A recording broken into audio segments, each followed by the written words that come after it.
Good morning students. Welcome all of you in today's video lecture. Janta High School and Junior College Shirur. Standard 7th, Subject Science. Subject teacher is Mrs. Jagdale RR. Students, we started for topic nutrition in living organisms. In this topic we learned about the nutrition, autotrophic plants, transport system in plants, biological and atmospheric fixation of nitrogen. चौथा धडा आहे सजीवातील पोषण. या पाठामध्ये आपण पोषण म्हणजे काय, पोषणाची गरज काय आहे, स्वयंपोषी वनस्पती, वनस्पतीमधील वहन व्यवस्था, तसेच नायट्रोजनचे जैविक आणि वातावरणीय स्थिरीकरण याविषयी माहिती घेतलेली आहे. Now in this video we are going to learn symbiotic nutrition, heterotrophic plants, insectivorous plants and saprophytic plants. First of all, symbiotic nutrition. Symbiotic nutrition म्हणजे काय, तर याला आपण सहजीवी पोषण असे म्हणतो. In some cases, two or more than two different types of plants live together to fulfill their needs of nutrition, protection, support, etc. with each other's help. This type of nutrition is called symbiotic nutrition. म्हणजेच बघा, तर याच्यामध्ये दोन किंवा दोनपेक्षा जास्त सजीव एकत्र येतात आणि एकत्र राहून आपलं पोषणाचं काम, आपलं संरक्षण करण्याचं काम, एकमेकांना आधार देण्याचं काम हे एकत्र राहून करत असतात. त्यालाच आपण सिम्बायोटिक न्यूट्रिशन म्हणजेच सहजीवी पोषण असे म्हणतो. Some fungi grow around the roots of some other plants. These plants supply nutrients to the fungi and in turn fungi supply minerals and waters to the plants. Symbiotic न्यूट्रिशनमध्ये काय होतं, तर काही झाडांच्या मुळाजवळ बुरशीची वाढ होत असते. ही जी बुरशी आहे ती बुरशी ज्या झाडांच्या मुळाजवळ वाढते ती झाड बुरशीला पोषक तत्वे पुरवते आणि या बदल्यात बुरशी झाडाच्या मुळांना क्षार आणि पाणी पुरवते.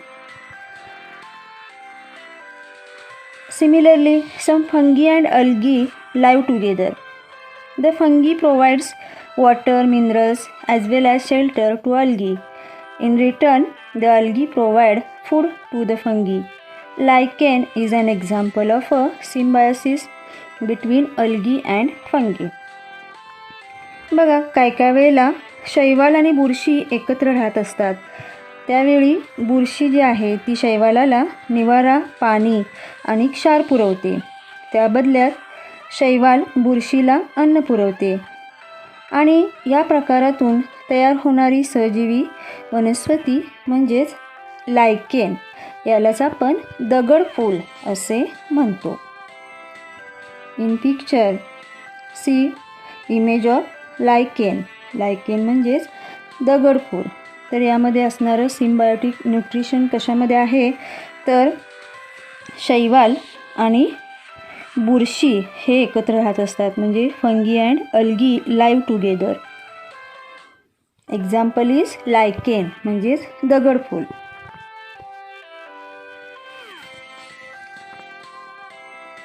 सहजीवी पोषण. बघा, आता आपण सिम्बायोटिक न्यूट्रिशन पाहिलेलं आहे. सिम्बायोटिक न्यूट्रिशन म्हणजेच सहजीवी पोषण. तर दोन किंवा अधिक सजीवांच्या निकट सहसंबंधातून पोषण, संरक्षण, आधार इत्यादी बाबी साध्य होतात. यालाच सहजीवी पोषण असे म्हणतात. काही झाडांच्या मुळांजवळ बुरशी वाढते. झाड बुरशीला पोषक तत्वे पुरवते.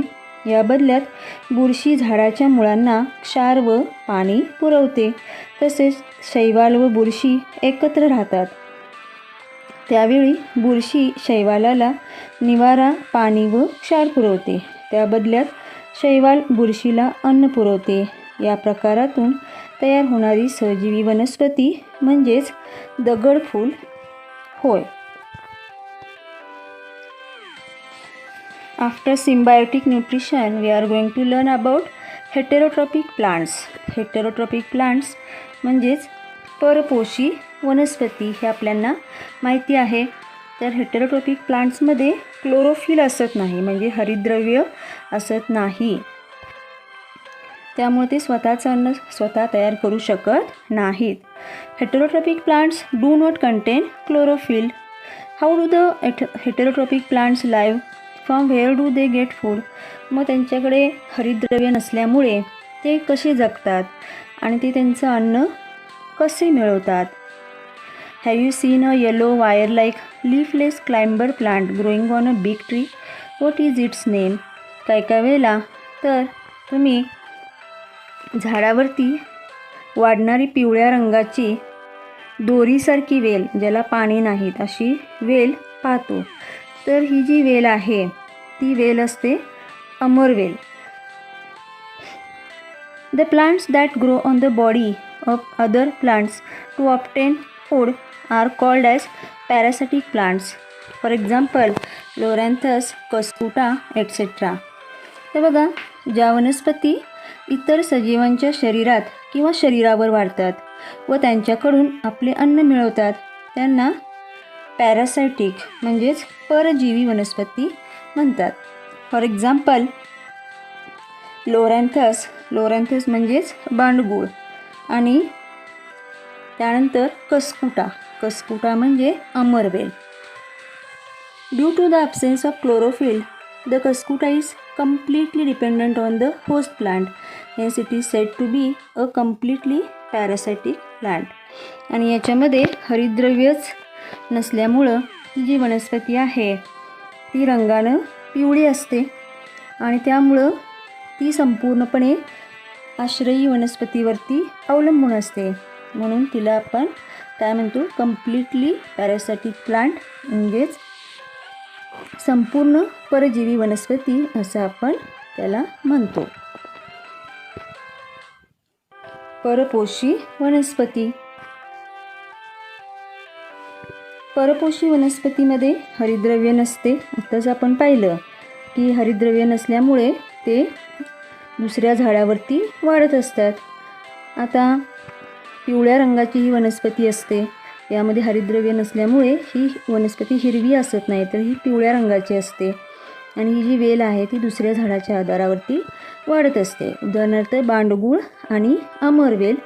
तर अशा ज्या काही वनस्पती आहेत जे स्वतःचं अन्न स्वतः तयार करत नाहीत, परंतु इतर सजीवांच्या शरीरात किंवा शरीरावर वाढत असतात आणि त्यांच्याकडून आपलं अन्न मिळवत असतात, अशा वनस्पतींना आपण परजीवी वनस्पती असे म्हणतो. आता हरितद्रव्य नसल्यामुळं अमरवेल संपूर्णपणे आश्रयी वनस्पतीवरच अवलंबून असते, म्हणून तिला आपण संपूर्ण परजीवी वनस्पती असे म्हणतो. After heterotrophic plants we are going to learn about insectivorous plants. Insectivorous plants म्हणजेच कीटकभक्षी वनस्पती. Students, in topic adaptation we learned about the insectivorous plants. आता या कीटकभक्षी वनस्पतीविषयी आपण पाहिलेलं आहे की ज्या मातीमध्ये नायट्रोजनची कमतरता असते अशा मातीमध्ये वनस्पती या आढळत असतात. या कीटकभक्षी वनस्पती असतात. ही कीटकांचं भक्षण करणारे असतात आणि आपली नायट्रोजनची गरज भागवत असतात. We have seen how some plants feed upon insects to obtain nutrients. These insectivorous plants generally grow in soil or water deficient in nitrogen compounds. The plant body of the Drosera burmani has a flower-like appearance. It grows close to the ground. Its leaves are attractively pink or red in color with hairs at the margin. Droplets of a sticky substance found at the tips of the hairs attract insects. The scientist Burman identified this plant in Sri Lanka in 1737. Hence the plant is named after him. तर हे जे इन्सेक्टिव्होरस plants आहेत, हे इन्सेक्टिव्होरस plants ज्या मातीमध्ये नायट्रोजनची कमतरता आहे त्या मातीमध्ये हे येत असतात आणि या वनस्पती कीटक खात असतात आणि त्यामुळं या वनस्पतीची पाने, फुले काय असतात, अट्रॅक्टिव्ह असतात, जेणेकरून हे कीटक या वनस्पतीकडे आकर्षले जातात. आता याच्यामध्ये इन्सेक्टिव्हरस प्लांट्समध्ये ड्रॉसेरा बर्मानी हे इन्सेक्टिव्हरस प्लांट आहे आणि याची रचना फुलासारखी असते आणि याची पाने गुलाबी लाल रंगाची असतात.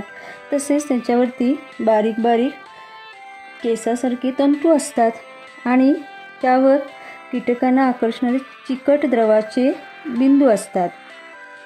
तर 1737मध्ये श्रीलंकेत जोहान्स बर्मन या शास्त्रज्ञाने या वनस्पतीचा शोध लावलेला सगळ्यात सुरुवातीला आणि त्यामुळंच या वनस्पतीला ड्रॉसेरा बर्मानी असं नाव पडलेलं आहे. Drosera burmannii is insectivorous plants. बघा याच्यामध्ये ड्रॉसेरा बर्मानीचं इमेज आपण पाहतोय. तर यामध्ये फुलासारखी याची रचना आहे, लाल गुलाबी रंगाची आकर्षक रचना आपल्याला इथे पाहायला मिळते आणि केसासारखे तंतूसुद्धा याच्यावरती आहेत आणि त्यावर कीटकांना आकर्षणारे चिकट द्रवाचे बिंदू असतात. त्यामुळे एखादा कीटक या वनस्पतीकडे आकर्षला की तिथं चिकटतो आणि या वनस्पती त्याला आपलं भक्ष्य बनवतात. ही जी वनस्पती आहे त्याला ड्रॉसेरा बर्मानीचं नाव दिलेलं आहे, कारण जोहान्स बर्मन या शास्त्रज्ञानं सगळ्यात सुरुवातीला या वनस्पतीचा शोध लावलेला आहे. कीटकभक्षी वनस्पती. काही वनस्पती कीटकभक्षण करून त्यांच्या शरीरापासून अन्नघटक मिळवतात. या वनस्पती प्रामुख्याने नायट्रोजन संयुगांचा अभाव असणाऱ्या जमिनीत किंवा पाण्यात वाढतात. ड्रॉसेरा बर्मानी ही जी वनस्पती आहे त्या वनस्पतीची रचना एखाद्या फुलासारखी असते. ती जमिनीलगत वाढते. तिची पाने आकर्षक गुलाबी लाल रंगाची असतात आणि त्यांच्या कडांना बारीक केसतंतू असून त्यावर कीटकांना आकर्षणारे चिकट द्रवाचे बिंदू असतात.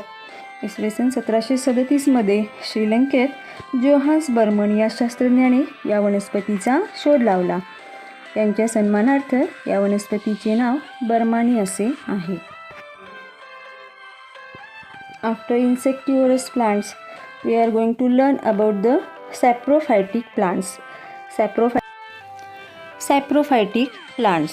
सॅप्रोफायटिक प्लांट्स म्हणजे मृतोपजीवी वनस्पती. Plants which obtain the food from dead and decaying bodies of other organisms are called saprophytic plants. म्हणजे हे जे सॅप्रोफायटिक प्लांट्स आहेत ते इतर सजीवांचे कुजलेले जे मृत अवशेष आहेत त्या अवशेषांवरती अवलंबून असतात. अशा ज्या वनस्पती आहेत त्यांना सॅप्रोफायटिक प्लांट्स म्हणजेच मृतोपजीवी वनस्पती असे म्हणतात. Various types of fungi like mushrooms and yeast are saprophytes. म्हणजे कवक गटामध्ये असणारी बुरशी आणि भूछत्रे हे मृत अवशेषावरती जगणाऱ्या वनस्पती आहेत. Fungi secrete digestive enzymes on the dead remains to digest or break down the carbon compounds they contain. The resulting solution is absorbed to obtain nutrients. बघा इथं आपल्याला सॅप्रोफायटिक प्लांट म्हणजेच मृतोपजीवी वनस्पती दाखवलेली आहे. तर कवक गटातील बुरशी आणि भूछत्रे ही याची उदाहरणे आहेत.